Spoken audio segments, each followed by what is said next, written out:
Hi everyone, welcome back to Sahitya study. आज की इस वीडियो में हम बात करेंगे जो हमने मॉक टेस्ट बनाया था। एक मॉक टेस्ट में हमने आपको 18 क्वेश्चन दिए थे। वो मॉक टेस्ट किस पर्पज से था? एचपीएससी असिस्टेंट प्रोफेसर के लिए। तो आज की जो ये वीडियो होने वाली है ये एचपीएससी असिस्टेंट प्रोफेसर के लिए है, जो भी स्टूडेंट जिनका सब्जेक्ट इंग्लिश लिटरेचर है। तो हमने एक ऑलरेडी आपके लिए एक मॉक टेस्ट बनाया था जिसमें से आपको 15 क्वेश्चन करने हैं। तो मैं प्रॉपर यहाँ पे उनके आंसर यहाँ पे करवा रहा हूँ। तो ये आज क्वेश्चन नंबर 3 है। वैसे क्वेश्चन 4-5 हो चुके हैं उसके, क्योंकि साथ में युद्धवीर सर भी आपको जो क्वेश्चंस हैं वो करवा रहे हैं, उनका सॉल्यूशन प्रोवाइड कर रहे हैं। तो ये थर्ड क्वेश्चन है। आज का क्वेश्चन किस पे है? ये explain the role of satire in Alexander Pope the rape of the lock as a reflection of 18th century social norms. Alexander Pope के बारे में आप सभी जानते हैं। पोप से बेहतर स्टायरिस्ट उस एज में कोई नहीं था, ठीक है। क्योंकि देखो ये एज जो है न्यू क्लासिकल एज, ये age of newspaper, age of periodicals, age of coffee houses, इनके नाम से भी इसको जाना जाता है। कॉफी हाउसेस इस एज को क्यों कंसिडर किया जाता है कि एज ऑफ कॉफी हाउसेस है? इतने सारे कॉफी हाउसेस खुल गए थे और इतने सारे राइटर्स हो गए थे उस टाइम पे। हर कोई जो है वो राइटिंग कर रहा था, हर कोई लिख रहा था, कोई स्टायर लिख रहा था। लेकिन इस एज में अलेक्जेंडर पोप जो है वो सबसे बड़े स्टायरिस्ट है। अलेक्जेंडर पोप ने खुद ये बात बोली है कि लोग भगवान से नहीं डरते, लोग मुझसे डरते हैं। और सच में ही डरते थे। जब ये कॉफी हाउसेस में एंटर करते थे, जो बैठे होते थे ना लोग, वो डर के कारण भाग जाते थे कि भाई पोप आ गया, ठीक है। क्योंकि पोप की जो राइटिंग की इमेजिनेशन है, मतलब अपनी इमेजिनेशन से जो वो राइटिंग करते थे, वो इतनी खतरनाक होती थी कि हर एक 2 लाइन में भी वो बहुत बड़ी बड़ी बात लिख देते थे। उसके लिए जो जोनाथन स्विफ्ट है, इन्हीं के कंटेम्प्रेरी राइटर हैं, जोनाथन स्विफ्ट ने बोला भी है, Pope Pope can write in 2 line whatever we can fix in 6 line, ठीक है। तो इस तरह की कमेंट्री भी पोप के लिए, अलेक्जेंडर पोप के लिए हुई है। इनकी हाइट जो है वो मात्र 4 फीट 6 इंच के आसपास थी, मतलब 4.5 फीट के आसपास इनकी हाइट थी। लेकिन लिखने में बड़े ये माहिर थे। एक बार क्या हुआ, इनको एक लेडी से प्यार हो जाता है। उन्होंने उस लेडी को प्रपोज किया। बहुत ही हाई एरिस्टोक्रेटिक वो लेडी थी, हाई घर की, मतलब कह सकते हैं हम, बहुत पढ़ी लिखी थी वो। लेकिन पोप जो है एक तरह से अनपढ़ गवार लगते थे। उनका रहन सहन ऐसा था, कपड़े पहनने के ढंग ऐसे थे, और उनको हंसबैक भी था। जो कमर में एक कुबड़ होता है ना, इस तरीके से हंसबैक था। तो वो थोड़ा झुक के भी चलते थे, एक हाइट भी बहुत छोटी थी, जिसकी वजह से वो लेडी उसका बहुत मजाक उड़ाती है। तो बदला लेने के लिए पोप ने क्या किया, नेक्स्ट डे ही एक एलिजी लिखी। एलिजी आप सभी को पता है, किसी की डेथ पे एलिजी लिखी जाती है। लेकिन अलेक्जेंडर पोप एक ऐसे राइटर थे जिन्होंने एक जिंदा इंसान पे एलिजी लिख डाली बदला लेने के लिए। क्योंकि पोप को इतना ज्यादा ह्यूमिलिएट किया गया था उस टाइम पे, तो उनको गुस्सा आ गया और उन्होंने एलिजी लिखी। An unfortunate elegy on an unfortunate lady, इस तरह से टाइटल था कुछ उसका, ठीक है। तो आज हम इसी बारे में बात करने वाले हैं कि ये स्टायर का जो रोल है अलेक्जेंडर पोप के वर्क में the rape of the lock में, as a reflection of 18th century social norms. जो the rape of the lock लिखा है ना अलेक्जेंडर पोप ने, ये एक रियल इंसिडेंट पे बेस्ड है। किस पे बेस्ड है? एक रियल इंसिडेंट पे बेस्ड है ये। और एराबेला फर्मर नाम की एक लेडी है, ठीक है, और एक लॉर्ड पीटर। तो उस लॉर्ड पीटर ने सच में ही एक लेडी है जो एराबेला फर्मर है, इसमें जो बेलिंडा का कैरेक्टर है, ठीक है, वो किसको रिप्रेजेंट कर रहे हैं? Arabella former. तो उसने क्या किया था, उसकी जो लोक है वो काट ली थी। यहाँ पे रेप का मतलब क्या है? कट। और जो लोक है वो है बालों की चोटी, ठीक है, वो काट ली थी। तो इसमें एक स्टेरिकल वे में दिखाया कि 18th सेंचुरी के जो सोशल नॉर्म्स है, यानी कि 18th सेंचुरी की जो वुमेन थी उस टाइम पे इंग्लैंड में, उनको रिप्रेजेंट किया है किसके थ्रू? बेलिंडा का कैरेक्टर है उसके थ्रू। हालांकि बाद में एराबेला फर्मर को पता भी चल गया था कि ये उसके ऊपर ही लिखा गया है। तो अलेक्जेंडर पोप ने उनसे माफी भी मांगी थी और उनको बोला था कि भाई मेरी ऐसी इंटेंशन नहीं है कि मैं किसी को ह्यूमिलिएट करूं, बट मैं चाहता हूं कि मैं जो 18th सेंचुरी के जो वुमेन है, ठीक है, मैंने आपका कैरेक्टर, आपके को रिप्रेजेंट करने के लिए जो 18th सेंचुरी की जो वुमेन है उनका रहन सहन किस तरीके का था, ठीक है, मेरी इंटेंशन थी वो यहाँ पे डिपिक्ट करना। तब वो उनको माफी मांगते हैं और एराबेला फर्मर से उनको आगे लिखने की परमिशन दी जाती है। पहले उन्होंने 2 कैंटोस लिखे थे, बाद में 2 कैंटो और ऐड किए गए, फिर 1 कैंटो और आया था, ठीक है। ये 1712 का वर्क है, ये 1712 ये सिर्फ 2 कैंटोस में थी। उसके बाद 1714 में इसमें 2 कैंटोस और ऐड कर दिए गए। 1717 में इसका क्लैरिसा स्पीच के साथ 1 कैंटो और आया था। लास्ट वाले में क्लैरिसा का जो स्पीच है वो ऐड किया गया था। टोटल इसमें 5 कैंटोस है the rape of the lock में। और ये क्लैरिसा ही का ही कैरेक्टर है जो उसको लॉर्ड पीटर को उसने वो दी थी सीजर लाके, जिससे उसकी लॉक जो है वो कट की जाती है 3rd कैंटो में। तो अब हम पढ़ते हैं अलेक्जेंडर पोप के बारे में। हम सबसे पहले अच्छे से पता होना चाहिए, pope the foremost English poet of Augustan as. कौन सी एज से बिलोंग करते हैं ये? अगस्टन एज से। emerged as an literary genius despite significant personal challenges, born to a Catholic parents in an era of anti-Catholic sentiment।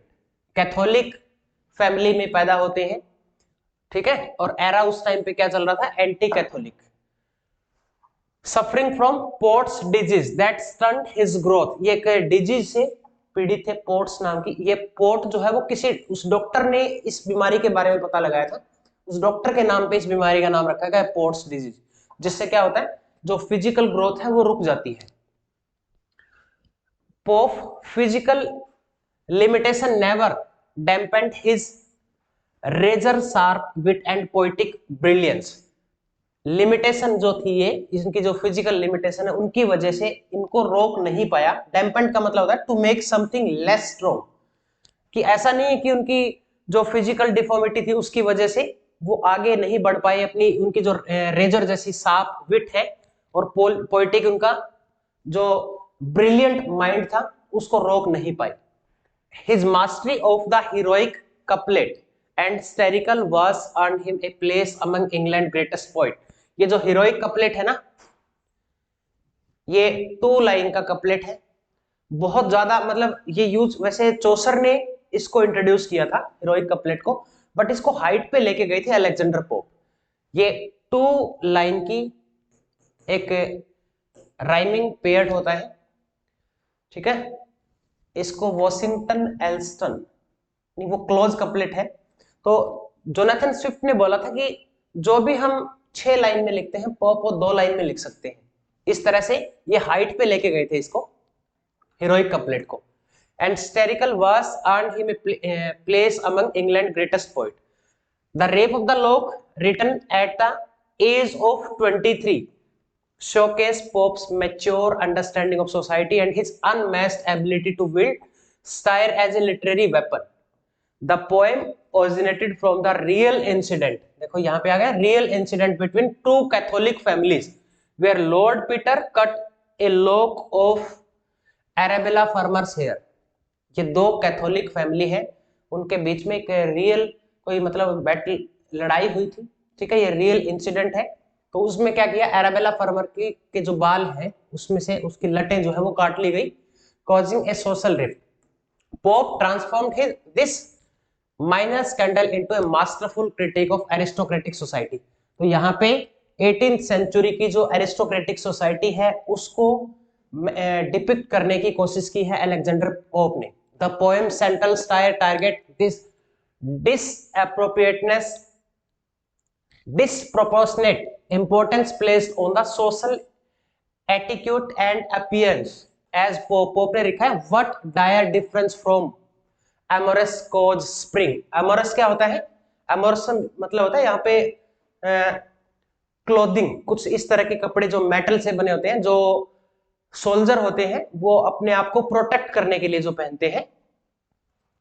तो यहाँ पे इस कोटेशन का मतलब क्या है? what dire offense from amorous cause spring, what mighty contest rise from trivial things। It means that a serious issue is stemming from romantic feeling or love affair। इसका मतलब है कि जो ऑफेंस एमरस कोज है, मतलब जो सीरियस इश्यू होते हैं, जैसे कि स्टीमिंग है, कोई भी मतलब सीरियस इश्यू है, उसके बाद कुछ इस तरह की चीजें हो सकती है, लाइक जैसे कि लव अफेयर स्टार्ट हो जाना। अब किसी के बीच में आपस में लड़ाई हो गई है बहुत ज्यादा, तो हो सकता है कल को वो पक्के दोस्त भी बन जाए। ठीक है, अगली लाइन का मतलब है what mighty contest rise from the trivial thing. और इवन जैसे कि छोटे छोटे इश्यूज होते हैं, ठीक है, उनकी वजह से मेजर कॉन्फ्लिक्ट भी हो जाते हैं, उनके बीच में डिस्प्यूट, छोटी छोटी बातों से बहुत बड़ी बड़ी लड़ाइयां भी हो जाती है। ठीक है, इस लाइन का मतलब ये है। The opening line establish the poem mocking tone of society's tendency to inflate minor incident into catastrophes. यही मतलब है इसका। चलो जी, the mock heroic style elevates trivial matter to epic proportion, particularly evident in Belinda's morning toilet ritual. Literary critic Ian Jack notes that Pope's genius line in maintaining perfect equilibrium between serious epic parallels and the social satire. This balance show in the transformation of a lady's dressing routine into a warrior preparation for battle. देखो किस तरीके से यहाँ पे दिखाया गया है, जैसे वो सुबह उठती है, हालांकि उसका उठने का कोई टाइम नहीं है, वो किसी भी टाइम उठती है अपनी मर्जी से। तो यहाँ पे क्या दिखाया गया कि 18th सेंचुरी की जो अरिस्टोक्रेटिक वुमेन है या फिर जो हाई क्लास की जो वुमेन है, वो किस तरह से अपनी खुद को तैयार करती है, कितने बजे उठती है, मतलब उनकी रूटीन भी दिखाई गई है यहाँ पे। तो वो उसकी मर्जी है, वो 11 बजे भी उठ सकती है, वो 12 बजे भी उठती है, और फिर उसको तैयार करने के लिए अलग से जो उनके जो गार्डियन है वो रखे गए हैं। प्रिपेयर इस तरह से इनको तैयार किया जाता है जैसे कि एक वॉरियर होते हैं ना, योद्धा जो लड़ाई के लिए जाते हैं, युद्ध लड़ने के लिए जाता है, इस तरीके से इनको तैयार किया जाता है। Where cosmetics become the armour, यहाँ पे उनके जो कॉस्मेटिक है वो एक इस तरह के कपड़े बनते हैं, क्लॉथ बनते हैं जो मेटल से बने होते हैं, जो वॉरियर पहनते हैं। ठीक है, वो कॉस्मेटिक उनके आर्मर है। And the pin becomes weapon, और उनकी जो पिन है वो वेपन, वो उसके हथियार है। द सुपरनेचुरल मशीनरी ऑफ सिल्फ, सिल्फ कौन है यहाँ पे, guardian, ads another layer of the stair representing the invisible but powerful social rules governing society. These guardian spirit protecting Belinda's virtue and powder mock the excessive importance placed on the reputation and appearance in the aristocratic circles. Pope treatment of gender relation between period tension through the baron's rape of the lock serving as a metaphor of the male aggression. यहाँ पे rape of the lock जो है ये क्या सर्व करता है, ये metaphor mail aggression, mail के गुस्से को, and female vulnerability within rigid social constant. However he also satirise female over reaction through Belinda's excessive grief over the lost lock. उसके बाद है the coffee houses scene provide sharp commentary on the gossip and scandal. देखो coffee houses की भी हमने बात की थी, उसके बारे में थोड़ा लिखा है। कॉफी हाउसेस क्या प्रोवाइड करते हैं, sharp commentary on gossip and scandal. While the card game became an epic battle, card भी गेम है ना, उसमें ओम्बर नाम का एक गेम है, ओम्बर, ये खेल खेलती है वो कार्ड का, highlighting the trivial nature of the aristocratic pass time. Aristocratic जो लोग हैं उनके टाइम पास करने का या एंटरटेनमेंट के पर्पज से वो क्या करते थे, वो कार्ड खेलते थे, वो ताश खेलते थे। The poem culminates in the ironic apotheosis where the lost log become a star। एपोथेसिस का मतलब होता है the highest point of the development of something. ठीक है, किसी चीज की डेवलपमेंट जो है वो हो चुकी है, मतलब उससे ज्यादा नहीं हो सकती, वो हाईएस्ट पॉइंट है उसका। तो यहां क्या है, आयरनिक एपोथेसिस, आयरनिक वे में किया गया है कि हाईएस्ट पॉइंट है डेवलपमेंट का, लेकिन हाईएस्ट वगैरह कुछ नहीं था ऐसा। Where the lost lock became star, जहां पे जो लॉक है वो लास्ट आखिरी में जाके क्या होता है, स्टार बन जाती है, मतलब असीमित आकाश में चली जाती है वो लास्ट में, और उसका क्या बन जाता है, सितारा बन जाता है। Mocking both the incident triviality and the society's tendency to immortalise such matters. To sum up conclusion, the enduring relevance of the rape of the lock lies in the elegant exposure of social pretension and human vanity। Elegant क्या होता है, एक stylish manner में, stylish in appearance, ठीक है। और pretension का मतलब होता है the act of trying to appear important और इंटेलिजेंट। कोई भी अपने आप को इस तरह से प्रेजेंट करने की कोशिश करता है कि मैं बहुत इंटेलिजेंट हूं, ठीक है, मैं बहुत इंपॉर्टेंट हूं, that is pretension. Exposure of social pretension and human vanity. Modern critic praised it as one of the most sophisticated style in English literature.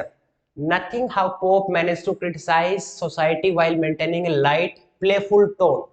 यहाँ पे सोसाइटी के ऊपर ये स्टाइल लिखा गया है और जो टोन है वो क्या रखी गई है, लाइट, ताकि किसी को बहुत ज्यादा फील भी ना हो, ठीक है। The poem remains A testament of the pope genius in transforming A minor social incident into the timeless commentary on human nature and societal values. ये इस पे इस तरीके से आप क्वेश्चन लिख सकते हैं, ठीक है। बाकी आप कोशिश किया करो, मैंने जो मॉक टेस्ट है वो ऑलरेडी पूरा डाल दिया था, इस पे खुद लिखने की कोशिश करो, आप किस तरीके से लिखते हो, क्या गलतियां करते हो, ठीक है, तो बाद में आप इन आंसर को भी देख पाओगे। चलो, बाकी ये आंसर मैं डाल दूंगा, अगर आपको ये चाहिए तो आप टेलीग्राम पे हमारा चैनल जो है, लिंक डिस्क्रिप्शन में आपको मिल जाएगा, वो टेलीग्राम आप ज्वाइन कर लो, वहां पे आपको ये वाली पीडीएफ जो है वो मिल जाएगी, ठीक है। और नेक्स्ट हम अगला क्वेश्चन डिस्कस करेंगे कल। चलो, best of luck, God bless you.